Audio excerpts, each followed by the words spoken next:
Kamu pasti setuju bahwa Spider-Man No Way Home adalah film superhero yang paling dinantikan selama tahun 2021 ini. Film ketiga Spider-Man di Marvel Cinematic Universe tayang di Amerika Serikat pada tanggal 17 Desember 2021. Nah, beruntungnya di Indonesia mendapatkan jadwal tayang yang lebih cepat, yaitu 15 Desember 2021. Bagaimana tidak paling dinantikan, proyek No Way Home bahkan berhasil bikin banyak kehebohan sejak 2019. Mulai dari Spider-Man yang sempat hengkang dari MCU karena masalah kontrak Sony Pictures dan Disney, hingga penggunaan multiverse di ceritanya. Ditambah lagi dengan berbagai teori dan rumor yang bikin hype di No Way Home semakin menjadi-jadi. Spider-Man No Way Home berlatar waktu tepat setelah kejadian di akhir film Spider-Man Far From Home pada tahun 2019. Ketika Mysterio mengungkapkan identitas asli Spider-Man, Peter Parker kemudian meminta tolong Dr. Strange agar semua orang lupa bahwa Peter adalah Spider-Man. Namun, Peter mengalcokan mantra Dr. Strange, sehingga membuka multiverse dan mendatangkan 5 villain dari semesta lain. Nah, teman-teman, berikut ini Alizwal akan memberikan review singkat mengenai film Spider-Man No Way Home. Berikut ini reviewnya.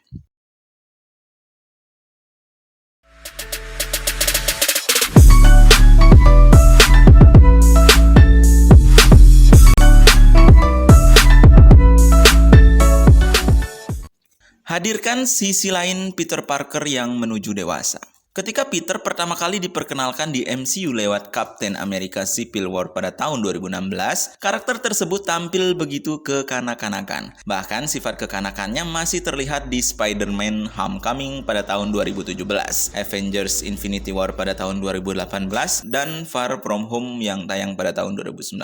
Namun di No Way Home, kamu bakal melihat sisi lain Peter yang tidak pernah kamu lihat di film MCU sebelumnya. Permasalahan yang dihadapi Peter di No Way Home jelas jauh lebih berat dari 2 film Spider-Man sebelumnya. Terbiasa menghadapi satu villain di 2 film pertamanya, kini Peter menghadapi 5 villain sekaligus di No Way Home, bahkan di semesta yang berbeda. Ditambah lagi, Peter dihadapkan dengan permasalahan pahit lainnya yang benar-benar mengubah hidupnya. No Way Home menampilkan sisi gelap Peter. Kita bisa melihat bagaimana Peter ketika dipenuhi amarah dan dendam. No Way Home seakan menjadi pesan bahwa tidak ada lagi Peter yang kekanakan di kemunculan selanjutnya di MCU.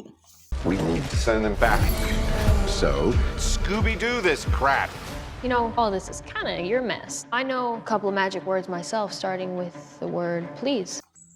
No Way Home tegaskan bahwa MCU siap untuk konsep multiverse. Konsep multiverse sebenarnya pertama kali diperkenalkan di MCU lewat serial Loki. Namun, multiverse MCU baru diangkat ke layar lebar lewat No Way Home. Gara-gara Peter mengganggu Dr. Strange saat merapal mantra, deretan villain dari semesta lain pun muncul berdatangan ke MCU. Di antaranya Green Goblin, Dr. Octopus, Electro, Sandman, dan Lizard. Butuh waktu 13 tahun bagi Marvel Studios untuk bisa mengangkat konsep multiverse ke layar lebar. No Way Home menjadi bukti bahwa MCU telah siap untuk menjelajah ke semesta-semesta lainnya. Soalnya, momen multiverse yang diperkenalkan di No Way Home benar-benar terasa mengalir dan bukan sesuatu yang terlihat dipaksakan hanya demi tercapainya konsep multiverse di MCU. Multiverse jelas saja membuka segala kemungkinan bisa terjadi di MCU. Itulah sebabnya kamu bakal menemukan banyak hal mengejutkan di No Way Home. Film ini diibaratkan sebagai sebuah paket penuh euforia. Semua bagian dari No Way Home dijamin bakal kamu bikin hype terus, mulai dari awal hingga adegan post kredit kedua.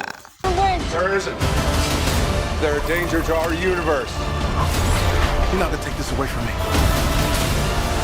Peter.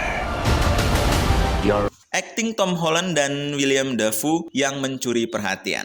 Seperti yang dijelaskan pada poin pertama, No Way Home menampilkan sisi lain Peter yang belum pernah diperlihatkan di film MCU sebelumnya. Tom Holland sebagai pemeran Spider-Man jelas mendapatkan tantangan baru untuk menampilkan sisi gelapnya Peter di No Way Home. Tanpa diragukan lagi, Holland benar-benar menampilkan bahwa dia tidak hanya ahli dalam menampilkan Peter yang kekanakan dan bisa lebih dari itu. Buat yang sudah nonton, kamu pasti setuju dong bahwa akting Tom Holland di No Way Home adalah yang terbaik dari sepanjang penampilan penampilannya di MCU. Namun, di antara semua aktor-aktor yang tampil di No Way Home, pemeran Green Goblin yaitu Willem Dafoe bisa dibilang yang paling menonjol. Setelah 19 tahun berlalu dari penampilannya sebagai Green Goblin di film pertama Spider-Man pada tahun 2002, Dafoe ternyata sama sekali tidak kehilangan karismanya sebagai villain tersebut. Karakter Green Goblin seakan begitu melekat dan hanya milik Dafoe saja. Aktor tersebut berhasil tampil begitu mengintimidasi sebagai Green Goblin, sekaligus begitu polos sebagai Norman Osborn.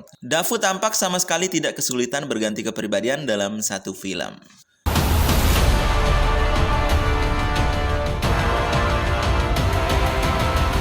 What's happening?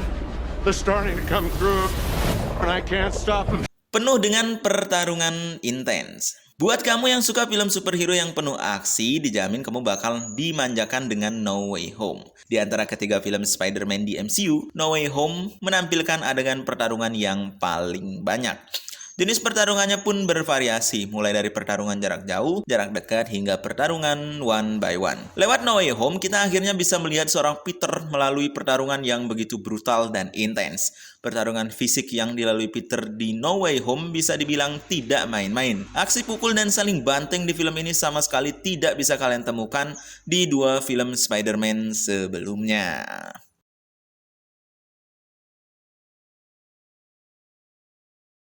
Nah, teman-teman, Spider-Man No Way Home pantas disebut sebagai film MCU terbaik selama 2021. Film ini berhasil mendobrak berbagai batas yang selama ini belum diperlihatkan Spider-Man di sepanjang kemunculannya di MCU.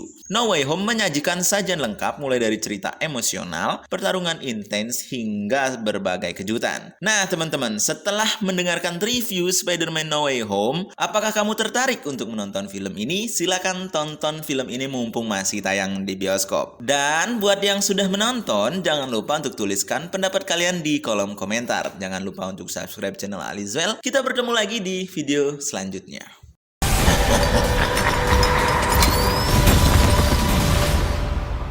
Be careful what you wish for, Parker.